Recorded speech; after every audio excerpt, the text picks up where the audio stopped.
دیکھیں میرے بھائیوں، پہلے تو میں کیٹاگوریکلی آپ کو بتا دوں، مکافات عمل کا جو ایشو ہے، یعنی دنیا میں کسی چیز کا اللہ کی طرف سے بدلہ ملنا،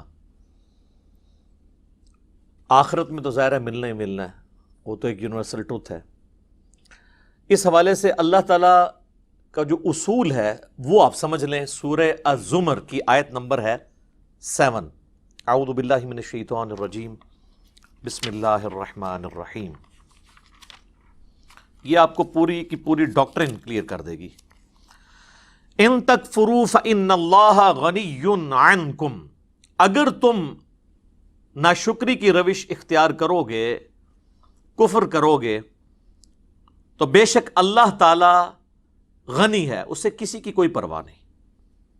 لیکن یہ نہ سمجھ لینا کہ آپ جو مرضی کرتے رہو۔ ولا یرضی لعبادہ الکفر، لیکن اپنے بندوں کے معاملے میں اللہ تعالیٰ کبھی راضی نہیں کہ کوئی اس کا ناشکرہ بنے، اس کا کفر کرے۔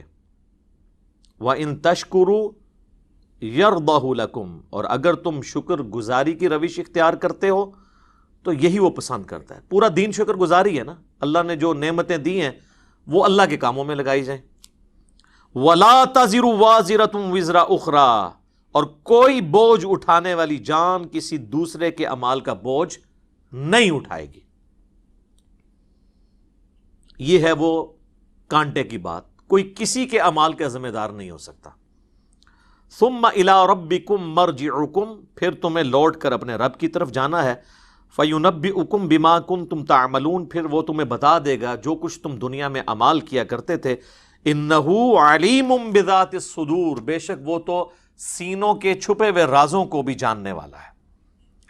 تو اس آیت کی روشنی میں ایک بات پتہ چل گئی کہ ہر شخص اپنے اعمال کا خود جواب دہ ہے، کسی دوسرے کے اعمال کا بوجھ اس نے نہیں اٹھانا۔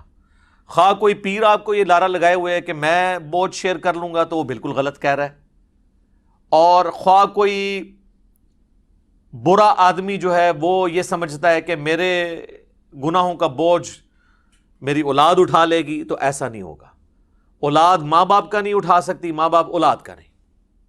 البتہ ایک ایکسیپشن ہے، جس نے گمراہی کی پیشوائی کی ہے، گمراہی کو جاری کیا ہے، چاہے ماں باپ ہوں چاہے اولاد ہو، تو وہ بھگتے گی۔ اس کی سپورٹ میں سورۃ النحل کی آیت نمبر 24 اور 25 ہے، بالکل واضح ڈاکٹرن موجود ہے۔ وَإِذَا قِيلَ لَهُم مَاذَا أَنزَلَ رَبُّكُمْ، اور جب ان سے کہا جاتا ہے کہ تمہارے رب نے کیا نازل کیا، قَالُوا أَسَاطِيرُ الْأَوَّلِينَ، تو یہ کہتے ہیں تو اگلے لوگوں کی کہانی ہے، نعوذ باللہ۔ لِيَحْمِلُوا أَوْزَارَهُمْ كَامِلَةً يَوْمَ الْقِيَامَةِ، یہ اس لیے کہ قیامت والے دن یہ پورے کا پورا بوجھ اٹھائیں گے ان برے اعمال کا۔ وَمِنْ أَوْزَارِ الَّذِينَ يُضِلُّونَهُمْ بِغَيْرِ عِلْمٍ، اور یہ بوجھ ان کا بھی اٹھائیں گے جن کو انہوں نے بغیر علم کے گمراہ کیا۔ أَلَا سَاءَ مَا يَزِرُونَ، آگاہ ہو جاؤ کتنا ہی برا بوجھ ہے جو یہ اٹھا رہے ہیں۔ یعنی جو گمراہی کے پیشوا ہیں، جنہوں نے لوگوں کو گمراہی کے اوپر چلایا ہے، ان لوگوں کا وبال جو ہے نا وہ پیشوا بھی اٹھائیں گے۔ اس کا یہ مطلب نہیں کہ ان پہ نہیں ہوگا، ان پہ اپنا بوجھ ہوگا، لیکن دوسروں پر ڈبل ہو جائے گا۔ جس طرح کہ سورۃ الاحزاب کے آخری رکوع میں آتا ہے کہ اے اللہ، ہمارے بزرگوں نے، ہمارے بڑوں نے ہمیں گمراہ کیا، انہیں دگنا عذاب دے۔ تو یعنی وہ خود بھی آگ میں ہوں گے، وہ کہیں گے ان کو ڈبل دے، ان کی وجہ سے ہم گمراہ ہوئے۔ جن کے لیے یہاں پہ دنیا میں لوگوں سے لڑا کرتے تھے، جن کو چندے کھلایا کرتے تھے، جن کے لیے مر مٹنے کے لیے تیار ہو جاتے تھے، قیامت والے دن کہیں گے کہ اللہ ان کو ڈبل عذاب دے، ان کی وجہ سے ہم گمراہ ہوئے۔ تو یہ ایکسیپشن ہے کہ اگر کسی شخص نے دنیا میں گمراہی کو عام کیا تو وہ جتنے فالوورز ہیں ان کا وبال بھی اٹھائے گا کمبائنڈ فارم میں، اور فالوورز کے اپنے وبال میں بھی کمی نہیں ہوگی۔ تو یہ مکافات عمل اس اعتبار سے ہوگا کہ انہوں نے وہ بوجھ اٹھانا ہے۔ اب رہا آخرت کے اندر مکافات عمل کا ایشو، تو یہ یاد رکھیے گا قرآن حکیم میں یہ ٹاپک کئی جگہ ڈسکس ہوا ہے۔ کلائمیکس اس کا سورۃ الزلزال ہے، فَمَن يَعْمَلْ مِثْقَالَ ذَرَّةٍ خَيْرًا يَرَهُ وَمَن يَعْمَلْ مِثْقَالَ ذَرَّةٍ شَرًّا يَرَهُ، جس نے ذرے کے برابر بھی نیکی کی ہے خیر کا کام، قیامت والے دن وہ اس کے سامنے لے آیا جائے گا، اور جس نے ذرے کے برابر گناہ بھی کیا ہے وہ بھی نہیں بچے گا، وہ بھی اس کے سامنے اللہ تعالیٰ لے آئے گا۔ اب رہا دنیا میں مکافات عمل، بدلہ ملنا، اس کا نتیجہ ملنا برے اعمال کا، تو یہ پاسبل ہے۔ اچھے اعمال کا بھی مکافات عمل دنیا میں ہو سکتا ہے کسی شخص کے حق کے اندر۔ کافروں کے لیے تو ہمارا عقیدہ ہی یہی ہے کہ کافروں کو دنیا میں ان کے نیک اعمالوں کا اجر مل جائے گا، مشہوری کی شکل میں۔ مدر ٹریسا نے بہت نیکی کے کام کیے ہیں، دنیا میں امن کا نوبل پرائز بھی اسے ہیومینٹی کا مل گیا، تو بس یہ اس کے لیے اجر ہو گیا۔ آخرت اس کے لیے ہے جس کا عقیدہ توحید کا، رسالت کا، آخرت کا درست ہوگا۔ دنیا کے اندر جو مکافات عمل والا معاملہ ہے یہ ہو بھی سکتا ہے اور نہیں بھی ہو سکتا۔ ایون قرآن حکیم میں درجنوں جگہ پہ آیا ہے کہ اے نبی علیہ السلام، ہم چاہیں تو آپ کی زندگی میں انہیں عذاب دکھا دیں، ان کے اوپر عذاب ہوتا ہوا آپ کو، چاہے ہم آپ کو فوت کر دیں اور آپ کے بعد ان کو عذاب دیں، الٹیمیٹلی ان پہ عذاب آنا ہے۔ تو نبی علیہ السلام کو بھی کہا گیا کہ یہ جو ہم کفار مکہ سے عذاب کے وعدے کر رہے ہیں، کچھ کا پھر آپ کی زندگی میں دکھا دیا گیا، کچھ کا بعد میں ہوا، اور رومنز اور پرشینز کا انجام تو پھر خلفائے راشدین کے دور میں ہوا ہے۔ تو یہ اللہ کی مرضی ہے کہ کس وقت کسی کے اوپر کوئی حکم جاری کرے، لیکن یہ یاد رکھیے گا کہ مکافات عمل دنیا کے اندر کسی کے اوپر ہوا ہے، اس کا فیصلہ آج کی ڈیٹ میں کرنا یہ ہمارے لیے پاسبل نہیں ہے، چونکہ علم الغیب سے جو چیزیں تعلق رکھتی ہیں وہ صرف پیغمبر کے پاس وحی کے ذریعے آتی ہیں۔ اللہ تعالیٰ فرماتا ہے نا وَمَا كَانَ اللَّهُ لِيُطْلِعَكُمْ عَلَى الْغَيْبِ، سورہ آل عمران آیت نمبر 179۔ اللہ کی یہ شان ہی نہیں کہ تمہیں غیب کے اوپر مطلع کرے، بلکہ وہ تو اپنے رسولوں میں سے چن لیتا ہے جسے چاہتا ہے۔ تمہارا کام ہے اللہ اور اس کے رسول کی خبروں پر ایمان لے کر آؤ۔ آج کی ڈیٹ میں آپ کسی کے لیے نہیں کہہ سکتے، ورنہ تو ایک فرقے والا کہتا ہے کہ یہ عذاب میں آیا ہوا ہے، دوسرا فرقہ والا کہتا ہے کہ چونکہ اللہ کا محبوب بندہ ہے اس لیے جیل میں گیا۔ یہ جب علماء جیل میں جاتے ہیں تو آپ دیکھ لیں بالکل متضاد آراء آتی ہیں، تو یہ تو کوئی کنفرم ہی نہیں کر سکتا۔ ہاں نبی علیہ السلام دنیا میں موجود ہوں تو پھر وحی کی تائید کے ذریعے کسی کے بارے میں کیا جا سکتا ہے۔ آج کی ڈیٹ میں اگر کسی کے اوپر کوئی تکلیف آئی ہے تو ہمارا ایٹیچیوڈ یہ ہونا چاہیے کہ ہم اسے آزمائشی ڈکلیئر کریں گے، مکافات عمل نہیں کہہ سکتے۔ ہمارے پاس کیا دلیل ہے اس چیز کی؟ اور یہ اکثر لوگ مولا علی کا قول پیش کرتے ہیں رضی اللہ تعالیٰ عنہ علیہ السلام، کہ وہ کہتے ہیں کہ جس تکلیف کے نتیجے میں تم رجوع اللہ کرو تو سمجھ لو کہ یہ اللہ تعالیٰ کی طرف سے آزمائش ہے، اور جس تکلیف کے نتیجے میں تم اللہ تعالیٰ کی طرف رجوع نہ کرو تو یہ سمجھ لو کہ یہ عذاب ہے۔ یہ بھی بالکل غلط ہے، مولا علی کی طرف جھوٹا قول منسوب ہے، قرآن کی ڈاکٹرن اسے سپورٹ نہیں کرتی۔ قرآن میں تو اللہ تعالیٰ بار بار یہ کہتا ہے کہ ہم تکلیفیں اس لیے دیتے ہیں تاکہ تم اللہ کی طرف پلٹ آؤ، اور اس کو عذاب سے تعبیر کیا گیا ہے۔ وہ آیت میں ڈسکس کر لوں گا، پہلے اس طرف آ جائیں کہ جو ہمیں دنیا میں تکلیفیں آتی ہیں یہ مکافات عمل بھی ہوتا ہے۔ اس کی سپورٹ میں سورہ الشورى کی آیت نمبر ہے 30، پارہ نمبر 25 کے اندر، اعوذ باللہ من الشیطان الرجیم، بسم اللہ الرحمن الرحیم، وما اصابکم من مصیبت فبما کسبت ایدیکم، اور جو تمہیں جو بھی مصیبت پہنچتی ہے تو یہ تمہارے اپنے ہاتھوں کی کمائی ہے، وَيَعْفُو عَنْ كَثِيرٍ، اور بہت کچھ تو ہم ویسے ہی معاف کر دیتے ہیں۔ تو اللہ تو ہمارا کہ تمہیں جو تکلیف پہنچتی ہے یہ تمہارے اپنے کرتوت ہیں جن کی وجہ سے تمہیں تکلیف پہنچتی ہے، لیکن یہ آج کی ڈیٹ میں آپ ہر چیز کے بارے میں یہ نہیں کہہ سکتے۔ البتہ ہمارا ایٹیچیوڈ یہی ہونا چاہیے کہ ہم کہیں کہ میری گناہوں کی شامت اعمال ہے، بجائے یہ کہنے کے کہ کئی لوگ ہیں وہ کہتے ہیں پتہ نہیں منو کیڑے گناہاں دی سزا مل رہی ہے، میں تے کدے کسی نال کچھ نہیں کیتا۔ یہ وہ لوگ کہہ رہے ہوتے ہیں جن کی وجہ سے ہزاروں لوگ افیکٹ ہوتے ہیں، اور انہیں یہ نہیں پتا ہوتا کہ انہوں نے دنیا کے ساتھ کیا کیا ہوا ہے۔ یہ تو بہت متکبرانہ جملہ ہے کہ میں نے کبھی کوئی گناہ کیا ہی نہیں، پتہ نہیں مجھے کوئی کس گناہ کی سزا مل رہی، میں نے تو کچھ کیا ہی نہیں، نعوذ باللہ۔ ایسا نہیں ہے میرے بھائی، یہ اتنا آسان معاملہ نہیں ہے۔ صحیح مسلم میں ایک حدیث ہے، حدیث قدسی بڑی لمبی ہے، مشکات میں بھی آپ کو اذکار والے چیپٹر کے اندر دوسری جلد میں مل جائے گی. اس کے اینڈ پہ الفاظ ہیں کہ جب کبھی بھی تجھے کوئی خیر پہنچے تو اس پر میرا شکر ادا کرنا، اور جب برائی پہنچے تو اپنی ذات کو ملامت کرنا. یہ مسلمان کا ایٹیچیوڈ ہونا چاہیے کہ تکلیف کے نتیجے میں انسان یہی کہے کہ مجھے میرے اعمال کی سزا مل رہی. یہ اپنے لیے، کسی کو نہیں آپ کہہ سکتے. اور جو خیر پہنچے آپ نے کہنا یہ میرے اللہ کا فضل ہے. اس میں یہ نہیں کہنا کہ میرے نیکیوں کی جزا مجھے دنیا میں مل رہی ہے. عاجزی کی طرف جانا ہے آپ نے. ایک اور آیت ہے سورہ الروم میں، پارہ نمبر 21 میں 41 نمبر آیت ہے. ظہر الفساد فی البر والبحر بما کسبت ایدی الناس. فساد پھیل گیا ہے خشکی میں بھی اور تری میں بھی، سمندروں میں بھی، لوگوں کے اعمال کے سبب. لیذیقہم بعض الذی عملوا لعلہم یرجعون. اور یہاں پہ وہ فلسفہ بھی بیان ہو گیا. اس کے ذریعے ہم چاہتے ہیں کہ ہم انہیں مزہ چکھا دیں بعض کو بعض کا، ان کے اعمال کا، تاکہ یہ ہماری طرف لوٹ آئے.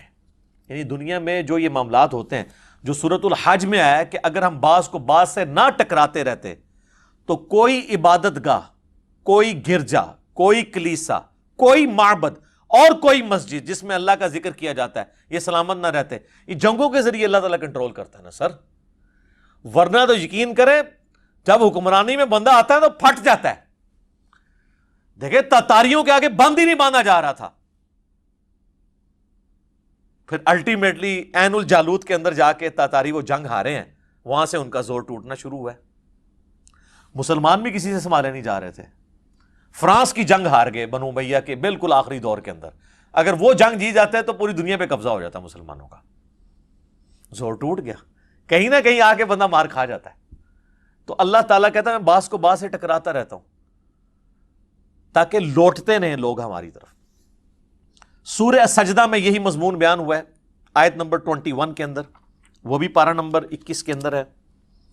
سورہ سجدہ وَلَنُذِيقَنَّهُم مِّنَ الْعَذَابِ الْأَدْنَىٰ دُونَ الْعَذَابِ الْأَكْبَرِ. ہم ضرور چکھائیں گے آخرت کے بڑے عذاب سے پہلے انہیں دنیا میں چھوٹا عذاب.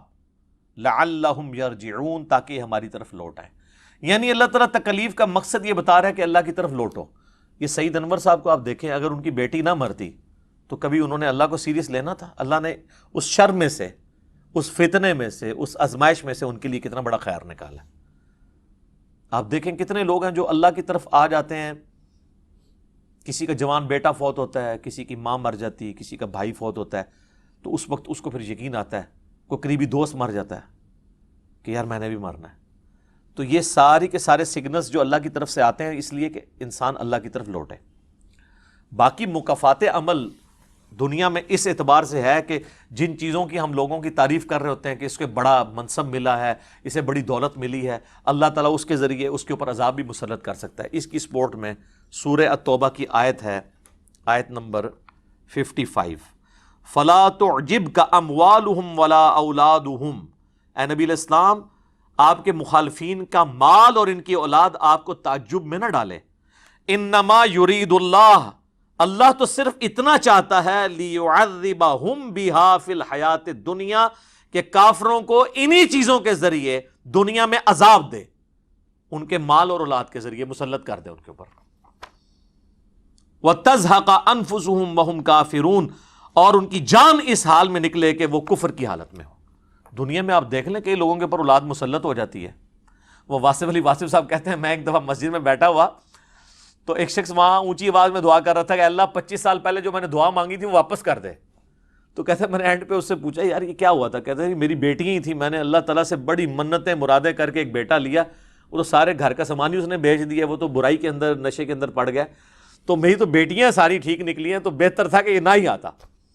سورۃ الکہف میں بھی تو ذکر ہے نا، موسیٰ علیہ السلام نے ایک چھوٹے بچے کی گردن مروڑ دی تھی اور کہا کہ اس کے ماں باپ نیک تھے، یہ ان کے لیے وبال جان بنتا اور ان کی بھی آخرت برباد کروا دیتا. اس کا یہ مطلب نہیں آپ کسی کو قتل کر سکتے.